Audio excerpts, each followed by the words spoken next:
Hello everyone, welcome back to Film and Flash, and today we'll be reviewing the Sears KS500. Now I picked this camera up in mint condition with the case, with the original lens and lens cap for $1. Realistically, you can probably pick this camera up for around $30 to $50 on eBay.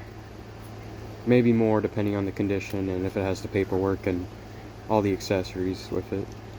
So this is a 35mm camera with a 50mm lens, 120, and this is the Auto Sears lens made in Japan. The KS500 is branded Sears, however it is made by Ricoh, which is a Japanese company. Ricoh makes some pretty decent cameras, and they've been around for a while.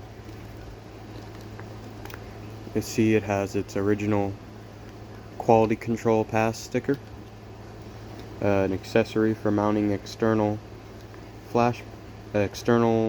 exposure meters, and I do believe it has a built-in exposure meter as well. It has shutter speeds ranging from 0.05 of a second all the way down to bulb, which is you can hold it open for as long as you want. To set the ASA for the film type you're using, you will simply press this button down, and then you will move this to your ASA. And then DIN, all it is ASA, but it's the European equivalent of ASA. All it is your film speed and how light reacts to the type of film you have.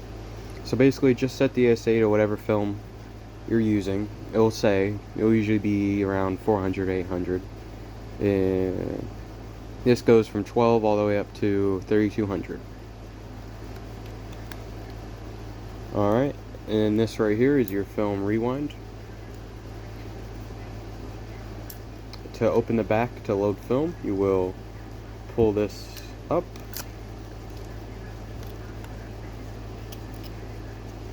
Voila. And then you load your film here and stretch it across and put it into this little slit right there. And then you will cock it.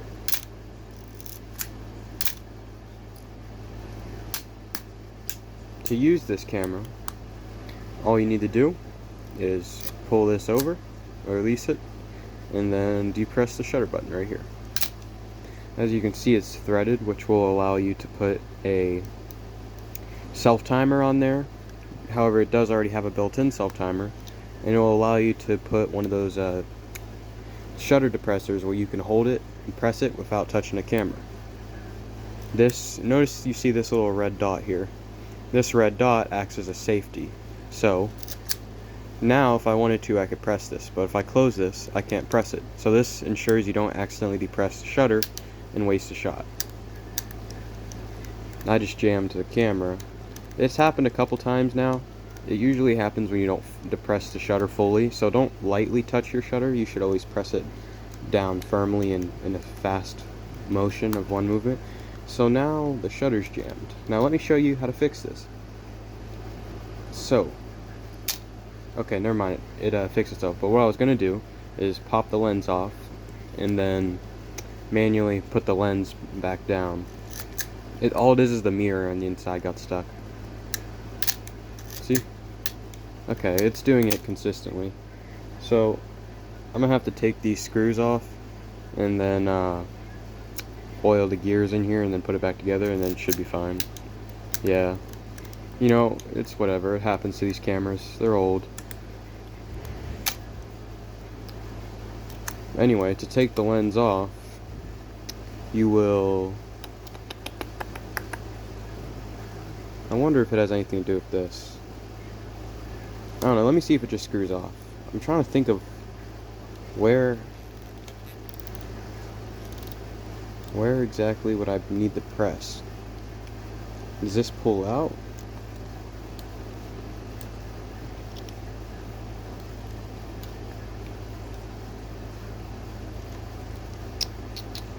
I'm actually not 100% sure of how you get the lens off.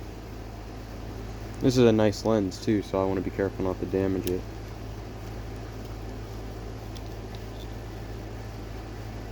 Does it have something to do with this? It's not that important to get the lens off, especially if you already have the lens you want on there, or if it doesn't have the lens.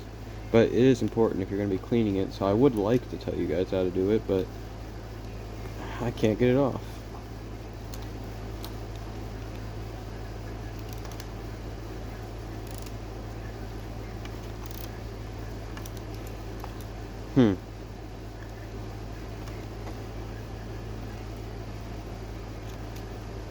Anyway, let's see. This is your self timer. All you have to do is pull it back, pull the self timer back, and then press the shutter button, and then it will activate the self timer. And then once it reaches 0, it will take a photo for you. And you see, when you press the shutter button and the self timer activates, it also activates your aperture blades, which you can adjust through right here. This one in the back is how you adjust your aperture, and this one is for your focusing. And then once this gets to 0, you can here take a photo. And then once I end this video, I'm going to figure out how to take the lens off, and then I will put it in the description. And unfortunately I have to oil this too, which I'm not excited to do. I mean, it might be okay. No, it's gonna keep doing it, so I might as well go up in there and clean it real quick, and plus I might take that lens apart and see if I can get it a little bit cleaner. You know, it's all a process. This is a 35mm camera, which is a standard 24 exposures. Film roll costs $10. You know, as far as this camera goes, it's essentially the exact same thing as the camera in the last video, the Minolta. I'm always going to be saying the same things because, honestly, they're similar in a lot of ways. You know, a lot of these older film cameras were similar in a lot of ways. There's a few noticeable differences. You know, this camera, I'm pretty sure it lacks the aperture blade activation that the other one had where you press the button in. And then it doesn't have an on and off switch. I believe you might just press this, but I think that's for checking the battery. Yeah, that's what I always thought they were for. But I took the batteries out of these because it's not good to leave them in there. And then I believe this takes a what did I say it was? A 1.5 or 1.6 volt mercury battery. That's what they standardly took this back in the day. And then as far as when this camera came out, I don't remember actually. I believe it's a 70s model.